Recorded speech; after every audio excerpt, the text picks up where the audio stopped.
Just when you thought the American idiocracy couldn't get any worse, one of the top trends on Twitter is that Miss Piggy and Kermit the Frog have broken up.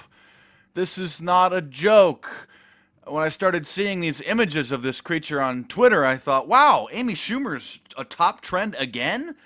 And then I realized that it was about Miss Piggy and Kermit the Frog, literally one of the top trends in a mockumentary type of fake press conference to promote their new movie. They've announced that they have broken up.